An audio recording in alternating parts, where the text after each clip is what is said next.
प्यारी साध संगत जी,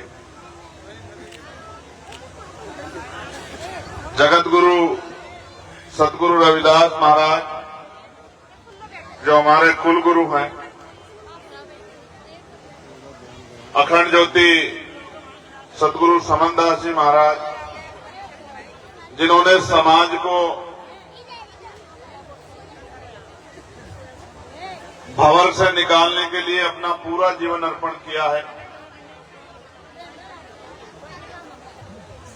आज इस महान सत्संग में संचालन कर रहे हैं मेरे भाई शिव कुमार दरोगा जी। जिस गुरु गद्दी पे हम लोग यहाँ हैं, बाबा बाल जतीदास जी महाराज, जिन्होंने लंबे समय तक यहाँ लोगों की सेवा की है और एक ये जंगल में मंगल जैसा इतना बड़ा कार्य मुझे भी आज आके अच्छा लगा है। मेरे पास खबर गई थी, हालांकि मैं कल भी इधर ही था। कल हम दूसरी तरफ थे, खतौली साइड में, तो ये भी हो रहा था कि एक दिन के बाद दूसरे दिन फिर कैसे जाएं, लेकिन संतों की इच्छा के आगे फिर झुकना पड़ता है, उनकी बात को मानना पड़ता है। तो फिर ये तय हुआ कि अलग अलग कोने हैं लेकिन जाना जरूर है। यहाँ उपस्थित सभी संत महापुरुष, आज हम 12वीं बरसी लोतीदास महाराज जी की मना रहे हैं। मैं भी उनको नतमस्तक होकर आया हूं और एक लंबा सेवा भाव उनका भी, सेवा का समय उनका रहा है। इस मंच पर महंत बलबीर दास जी, ऋषिदास जी, विजेंद्र दास जी, इच्छा दास जी, विजय दास जी, अचानक दास जी, अंसुरिया धाम के हमारे महाराज सतीश दास जी, आचार्य गंधारी जी, सतपाल दास जी, रितेश दास जी, राजेंद्र दास जी, रेखा दास जी, प्रेमदास जी, और भी इनके साथ साथ बहुत से संत यहां उपस्थित हैं। इस पूरे कार्यक्रम की शोभा बढ़ा रहे बहुत बड़ी संख्या में यहां से जुटे इस क्षेत्र के महान मेरी माओ बहनों, छोटी बच्चियों, छोटे बच्चों, प्यारे भाइयों, बड़े बुजुर्गों, ये एक अच्छा अवसर है कि हम यहां लोग इकट्ठा हुए हैं। और जब हम यहाँ इकट्ठा हुए हैं, आवाज नहीं, प्लीज शांति का नाम दे भाई, तो हमें इस पावन त्याग तपस्या की जगह से आज एक बुराई जो हमारे अंदर है, जिसको हम मानते हैं कि बुराई है और समाज में इस बुराई का कोई स्थान नहीं है, उसको छोड़ने की घोषणा अपने मन से करनी चाहिए। अगर हम यहाँ आए हैं और जैसे आए हैं उसी बुराइयों को लेकर वापस चले जाएं तो अच्छा नहीं, क्योंकि आदमी गलतियों का पुतला है। तो कई बुराई ऐसी आपके जीवन में अगर आ गई हो, नशा है, व्याभिचार है, क्रोध है, मोह है, लोभ है, ये जो इतनी बुराइयां हमारे आसपास है, अगर इनमें से कोई भी बुराई आपके अंदर हो तो आज आप उसको त्याग सकते हैं। क्योंकि जिन संतों को मैं इस गद्दी से जुड़े हुए देख रहा हूं, उनके वस्त्रों को देख रहा हूं, तो मेरे मन में ये विश्वास पैदा हो रहा है कि संतों का जीवन आसान नहीं। एक तरफ वो अपना जीवन समर्पित करते हैं समाज को भंवर से निकालने के लिए, सही रास्ता दिखाने के लिए, और तमाम तरह के अभाव में रह के, भूखे प्यासे, गर्मी, आंधी तूफान में रह के उनको तमाम मर्यादा का पालन भी करना पड़ता। वो आपके मेरे जैसे नहीं है कि पैंट शर्ट पहन ली है, कोट पैंट पहन लिया है और इधर निकल गए हैं। तो ये उनके लिए मर्यादा, और ये मर्यादा उनको शक्ति देती है, उनका त्याग, तपस्या, बल, ये मर्यादा, उनके नियम। तो हमें अपने जीवन में जो बुराइयां हैं उनको छोड़ के आगे बढ़ना है मैं माननीय अध्यक्ष जी भाई विनय तन सिंह जी ने बहुत अच्छी बातें आपको बताई। हमारे भीम आर्मी के जिला संयोजक और हमारी पार्टी के जिला अध्यक्ष और तमाम पार्टी के वरिष्ठ नेतागण भी यहां मौजूद हैं। उनकी भी इच्छा थी मैं यहां आऊं। मैं तो अपने बारे में 2-3 बातें ये कहना चाहता हूं इस सत्संग के पावन स्थल पर। मैं शायद बिरला हूं जिसे इतना प्यार समाज करता है। मेरे जैसा शायद इस समय कोई नहीं और नहीं है जिसको समाज इतना प्यार करता है। भाई चंद्रशेखर आजाद, भाई चंद्रशेखर आजाद, भाई चंद्रशेखर आजाद। और मैं ये देखता हूं क्योंकि कल रात हम 11:30 बजे थे और गांव से लोग बहनें, माएं, बच्चियां, बच्चे सड़कों पे खड़े थे, 3-3, 4-4 घंटे इंतजार कर रहे थे। मैं उनको कुछ देता भी नहीं, मैं इस अभी हैसियत में भी नहीं उनकी कोई डिमांड पूरी कर दूं। लेकिन मैं मानता हूं अगर ये संतों गुरुओं का आशीर्वाद मेरे सर पे है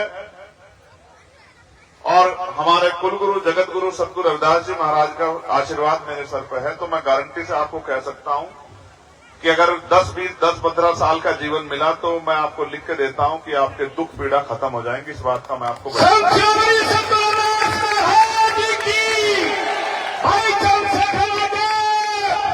मैं यहां से शुरू करूंगा कि हमारे भाइयों ने जो हमारे युवा टीम है हरिनगर की, जबलपुर की, इस रास्ते को बनाने में पूरी रात उन्होंने बहुत मेहनत की।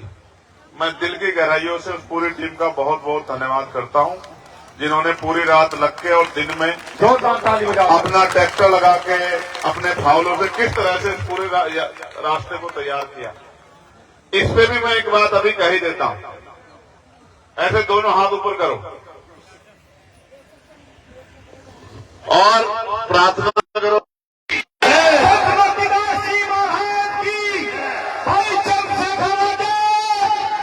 हरिनगर से और यहां अगर सुई गिर जाएगी तो चमकेगी, मेरी बात को याद रखना। ये सुनो, ये मेरे ऊपर छोड़ दो, ये मेरे ऊपर छोड़ दो, हम लोग और मेहनत करेंगे। देखो हम महापुरुषों को मानने वाले लोग, मैं आज के पावन दिवस पे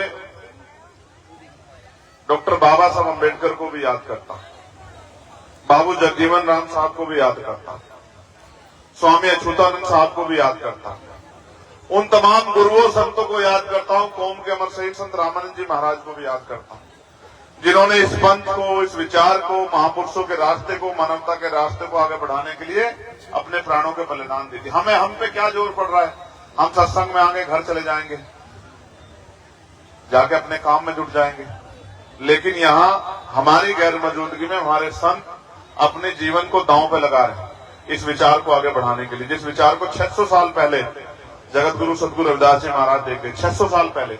और मैं बहुत किस्सों कहानियों पर नहीं जाता, मैं मानता हूं ज्ञान का कोई तोड़ नहीं है। दोबारा से सुन लो, ज्ञान का कोई तोड़ नहीं है।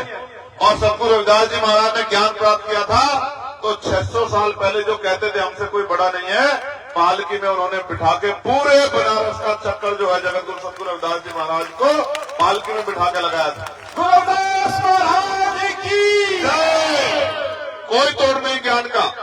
मैं आज आपसे कोई राजनीतिक बात नहीं करना चाहता, मैं तो 24 घंटे यही काम करता हूं क्योंकि मेरी समझ में बात आ गई है कि जब तक राजकाज नहीं आएगा मैं आपके आंसू नहीं पूछ सकता। मैं इस बात को जान गया। सड़कों पर मैं नारा लगा सकता हूं, आंदोलन कर सकता हूं, लेकिन आपके बच्चों को अगर नौकरी दिलानी, आपकी सड़कें बनानी है, आपके लिए रोजगार लाने हैं, आपके घरों की पीड़ाएं खत्म करनी है, तमाम तरह की जो मुसीबतें, चाहे बिजली का बिल हो, पानी का बिल हो या महंगाई ने जो कमर तोड़ी, अगर इसको कम करना है, अगर आपको अच्छा इलाज देना है तो व्यवस्था अपने हाथ में लेनी पड़ेगी। और जब तक व्यवस्था अपने हाथ में नहीं आएगी कोई बदलाव नहीं हो सकता। आप मेरी बात को याद रखो, ध्यान से सुना सभी बातें। जो जब तक याद रखो जब तक कुर्सी पे आपका आदमी नहीं बैठेगा तो आपके दर्द को दर्द नहीं माना जाएगा। अमीर अगर गरीबों का हितैषी होता तो इस देश में कोई गरीब नहीं होता। अमीरों के यहाँ 56 तरह के भोजन मिलते हैं और गरीब रूखी रोटी खा के, सूखी रोटी खा के अपने पेट पे हाथ फेर के अपने बच्चों का उनका लालन पालन करता है, उनकी हिम्मत बढ़ाता है, उनको एहसास कराता है कि उनमें तकलीफ ना है। आज यहाँ बहुत सारे पिता मौजूद हैं और मैं जानता हूं एक पिता क्या होता है। वो भूखा रहता है, वो अपने लिए चप्पल जूता नहीं खरीदता, अपने लिए स्वेटर जर्सी नहीं खरीदता, लोई नहीं खरीदता, लेकिन अपने बच्चों के जो है उनकी तरक्की के रास्ते मजबूत करने के लिए तमाम तरह के प्रयास करता है। इतनी मेहनत करने के बाद आजादी के 70-75 साल बाद भी आज भी सुख सुविधाएं हमसे बहुत दूर है, बहुत दूर है सुख सुविधा हमसे। और हमारे लोग सुख सुविधा को, क्योंकि दूरी है, वो सुख सुविधा तो नहीं मिलती, लेकिन शराब पी के उस सुख सुविधा को ये महसूस करने का काम करते हैं कि हमारे जीवन में कोई परेशानी नहीं। लेकिन ये सच नहीं है, हमने गलत रास्ता इख्तियार किया। हम जब नशा करते हैं, शराब पीते हैं, हमारी सामाजिक जो इज्जत है वो भी दांव पे लगती है, हमारा आर्थिक नुकसान भी होता है, हमारे बच्चों के हिस्से का जो उनके पेट के लिए, जो उनके तरक्की के लिए जो पैसा है उसको वहां लगा देते हैं। इससे हमारा भला नहीं हो सकता। और मुझे नाराजगी भी होती है कभी कभी अपने लोगों पे कि ना जगत गुरु सतगुरु रविदास जी महाराज ये कह के गए, ना स्वामी समनदास जी महाराज ये कह के गए, ना गुरु ज्ञान भिक्षुदास जी कह गए, ना बाबा बाल जति जी ये कह के गए, ना बिशंबर दास जी ये कह रहे हैं, ना महाराज लोती दास जी ये कह रहे हैं। कोई भी तो नहीं कह रहा। फिर आप मान किसकी रहे हो? सतीश दास जी कह रहे, कोई भी तो नहीं कह रहा। हमारे माँ बाप नहीं कह रहे, हमारे गुरु नहीं कह रहे, बाबा साहब अम्बेडकर नहीं कह रहे, मान्यवर काशीराम साहब नहीं कह रहे। अगर आप अपने बाप की नहीं मानते तो मानते किसके हो भाई? ऐसा नहीं बोलो, कोई बीच में नहीं बोलेगा ऐसा। सब ये बात स्वीकार करेंगे, इस रास्ते को अपनाएंगे। अगर जिसका नाम आपने लिया उसकी मानोगे तो फिर वही माहौल बना रहेगा जो माहौल उन्होंने बना कर रखा है, और उस माहौल से आपका भला नहीं हो सकता है। वो तो झोला उठा के जाएंगे नहीं जाएंगे, लेकिन हम पे झोले भी नहीं बचेंगे इस देश में, याद रखना मेरी बात। उनके झोलों में तो रुपए पैसे हो सकते हैं, हमारे झोलों में तो बाबा साहब अम्बेडकर किताबें डाल के गए हैं। और हम अगर आज ये दरोगा जी बन के बैठे हैं, मैं सांसद बन के बैठा हूं, ये और तमाम तरह की अगर तरक्की मिली है, कुर्सी मिली है, तो ये बाबा साहब अम्बेडकर के 4-4 बच्चों की कुर्बानियों से मिली, हमारे संतों गुरुओं की कुर्बानियों से मिली। महसूस करके देखो मेरे लोगों, अगर आपके बच्चे को सुई लग जाएगी तो तकलीफ हो जाएगी। आपको खबर आ जाए यहाँ सत्संग में बैठे कि बच्चे को बुखार हो गया। अभी मुझे पता लगा, विनय भाई की मम्मी जो है, घर से फोन आया कि वो बेहोश हो गई है। एक बेटे के लिए बड़ी तकलीफ का समय, जब उसकी माँ घर में बेहोश पड़ी और ये नहीं पता कि क्या हो जाएगा। लेकिन उन्होंने मुझसे एक बार नहीं कहा कि मुझे वहां जाना है, मुझे माँ को देखना है, क्योंकि वो तो अपनी सब माओं को अपनी माँ मानते हैं। उनके लिए वो माँ भी इतनी वो रखती है जिम्मेदारी पे जितनी आप सब माँ। तो ये बात मैं आपसे क्यों कह रहा हूं? बाबा साहब अम्बेडकर ने, जैसा मैंने कहा, अगर आपको पता लग जाए कि बच्चे को बुखार है तो आप कहोगे महाराज जी ये काम आप संभाल लो, मैं घर जा रहा हूं, मेरे बच्चे की तबीयत खराब।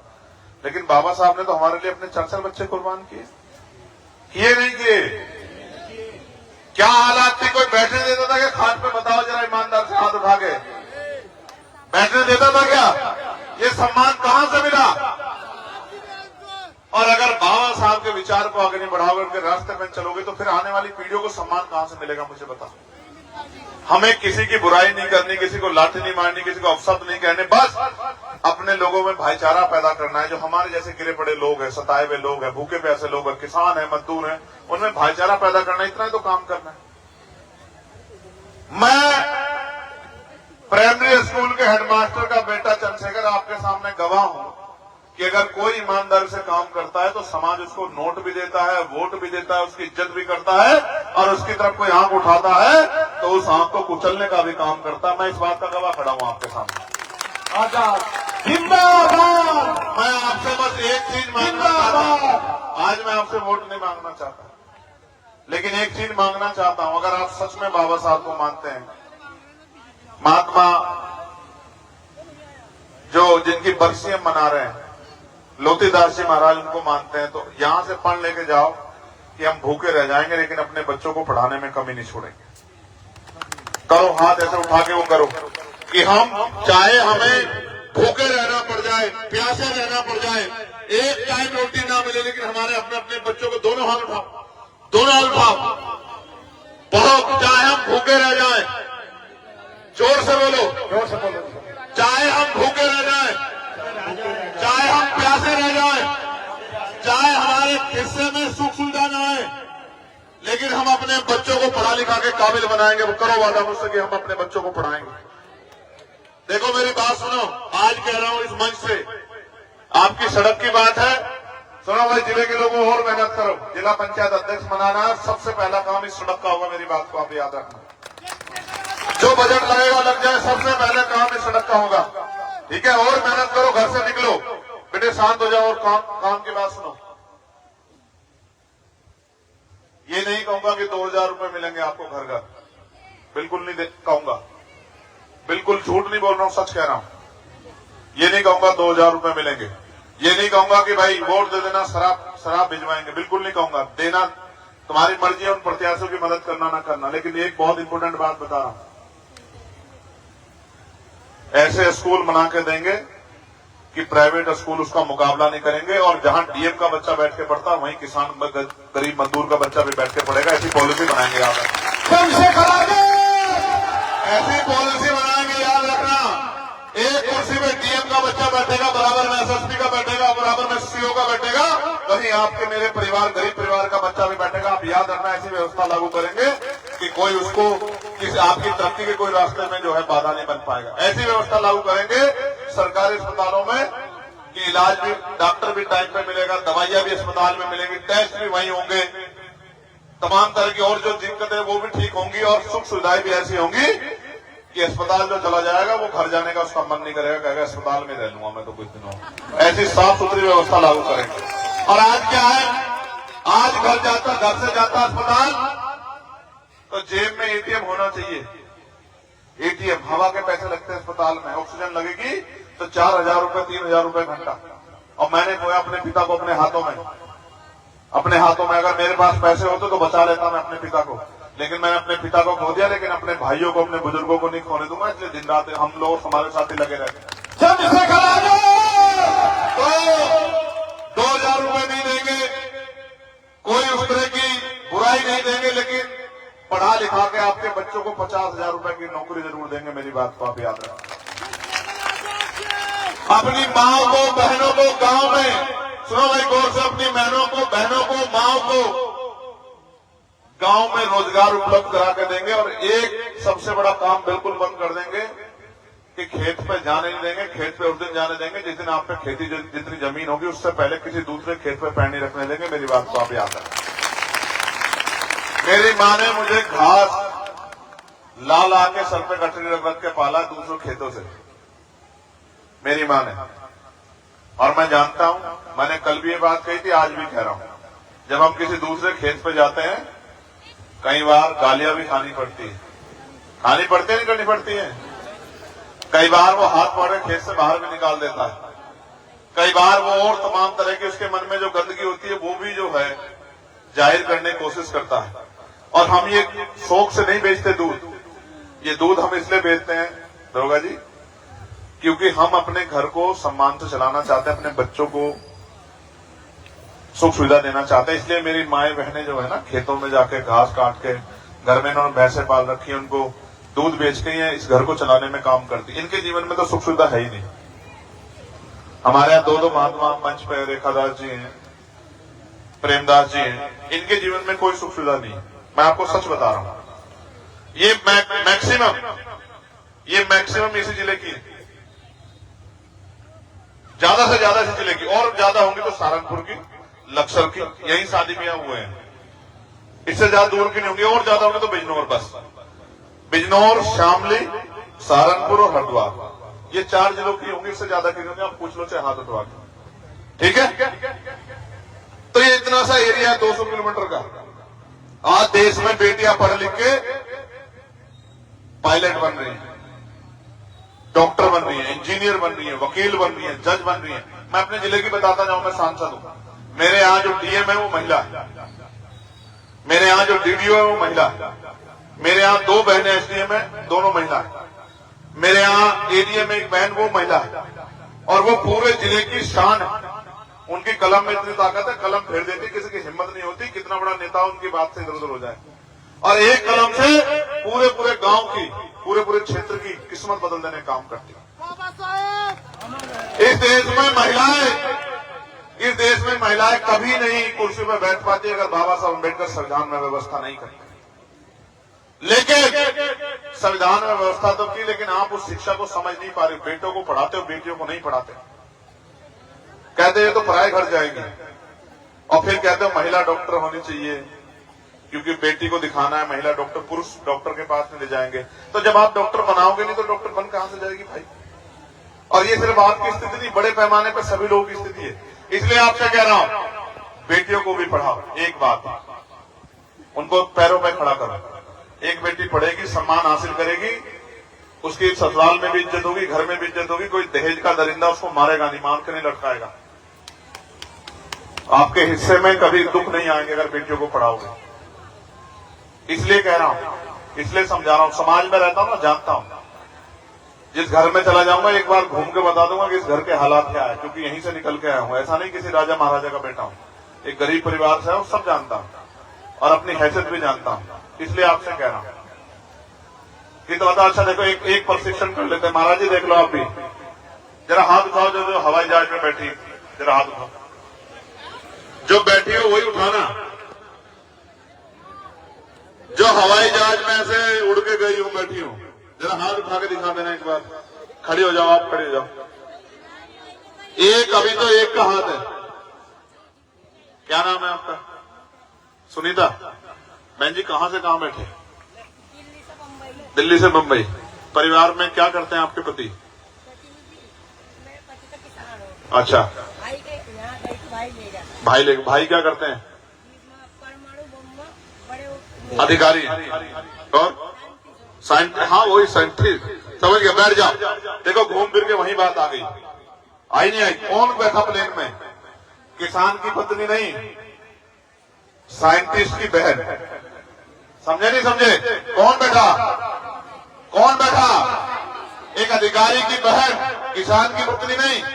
और आपकी संख्या कितनी है देखो, उनमें से एक बेटी, वो भी उसका भाई, जब वो पढ़ लिख कर साइंटिस्ट बना तब जाके उसने अपनी बहन को जहाज में घुमाया। तुम्हारे नसीब में है जहाज? क्यों नहीं है? इस देश में तो सब बराबर है, सबको बराबर का अधिकार है, क्यों नहीं है? अच्छा चलो, हवाई जहाज तो महंगा होता है, हेलीकॉप्टर में तो बैठी होंगी। जरा हाथ उठाओ हेलीकॉप्टर में। अब यही समझो, यही बात समझो जो बता रहा हूं। पंख लगाओ, पंख, पढ़ो, तरक्की हासिल करो।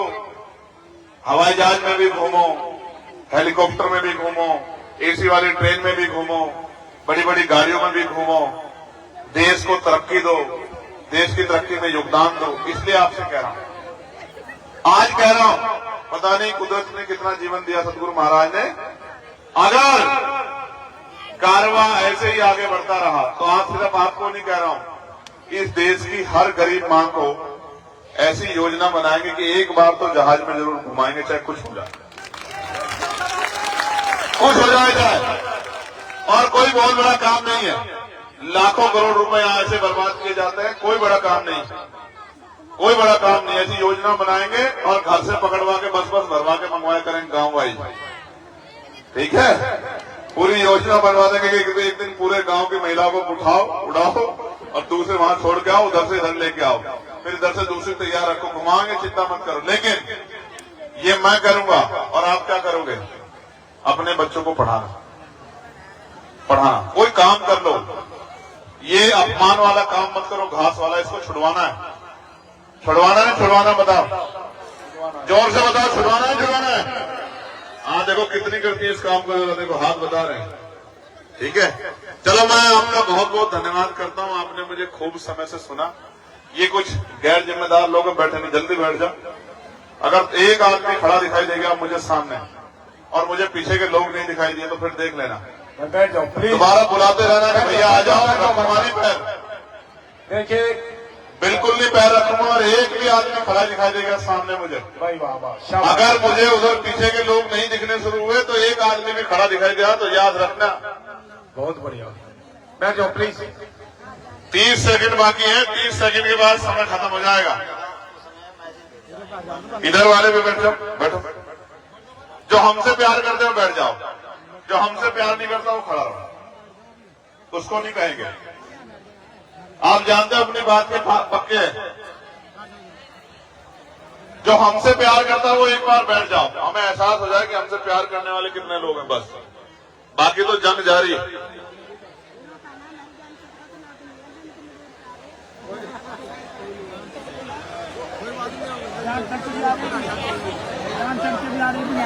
हैं? अच्छा, जान तक वाले भी आ रहे हैं। ये जो भाई खड़ा है सामने, तेरे सरिया लग रहा है भाई। बैठ जाओ जी, बैठ जाओ भाई साहब। हैं?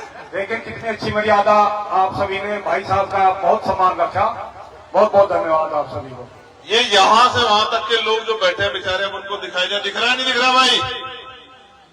तो चलो फिर मेरे साथ जोरदार नारा लगा दो, बोलिए सतगुरु रविदास महाराज की जय। सतगुरु रविदास गुरु गद्दी की जय। मां बहनों की जय। बड़े बुजुर्गों की जय। नौजवानों की जय। संतों गुरुओं की जय। बहुत बहुत धन्यवाद। जय भीम, जय भारत, जय संविधान। आप सबके लिए मंगल कामना।